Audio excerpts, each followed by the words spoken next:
And Allah is over all things able. He does what He wills with His power, His might, and He is the self-sufficient master. He created Adam alayhi salam without a father or mother, and created his wife from a bone, and no father and no mother, and created Isa alayhi salam from a mother without a father, and created us from a father and a mother. And so He created Adam from mud, and created his wife from one of his ribs, and created Isa from a nafqa, a blow of Jibreel in the robe of Maryam alayhi salam, as commanded by Allah subhanahu wa ta'ala, and created people from the coming together from a composition of the liquid of a man and a woman. And Allah created from this liquid a variety of a well-proportioned man who stands and sits, eats and drinks, becomes happy and sad, prays and worships, is just and unjust, speaks and becomes silent, has mercy and rage.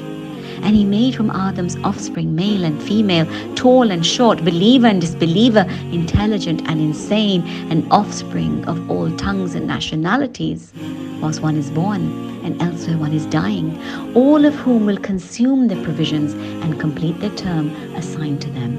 And Allah is the only one who brings the living from the dead and the dead from the living.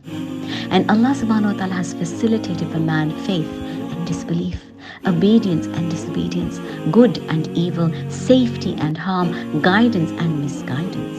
And Allah provided them with His blessings and sends to them His prophets and messengers and His books as guidance. So how great is the planning of the creation of these souls and the provisions, and how amazing are the signs and lessons in them, and how their existence highlights the power of their Creator. Allah subhanahu wa ta'ala says in Surah Al-Dhariyat, "In the earth there are signs for those who seek truth to believe, and in your own selves, so do you not perceive?"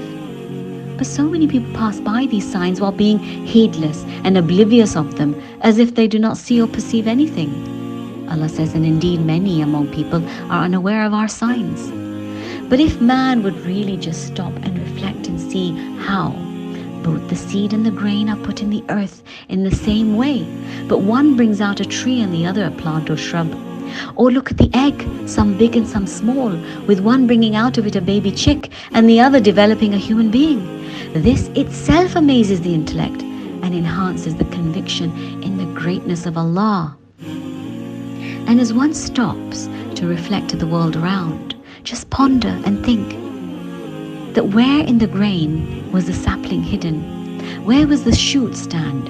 And where in the seed was the strong bark and wood hidden? Where were the leaves and branches and trunk and all the variety of fruits hidden? And what about the flavors and taste and fragrances and hues and colors? Where were they hidden in the seed? Where in the egg were the feathers and skin of the chicken hidden? And where in the egg were the flesh and bones and nerves and limbs and muscles and hearing and vision and the head and the feet of the human being hidden in its egg? Where were his thoughts and movements and ability of speech hidden? So how amazing is this creation, that this little human embryo contains everything the human being needs to develop, with its physical characteristics, its abilities, its personality, its provisions, its rizq and its lifespan. Allah subhanahu wa ta'ala says in Surah Luqman, "This is the creation of Allah. Now show me what is created by those others besides Him. Rather the transgressors are in open error." Allah subhanahu wa ta'ala challenges any man that denies Him or His existence, and that person then carries a heavy title of being labeled by Allah as a transgressor, which leads him to one final abode, and that is the pit of the hellfire, where all truths will be revealed to him, and no longer will he be able to deny anything. So recognize the creation of man, khalaq al-insan, and the worth of oneself, and then recognize the true one creator worthy of worship.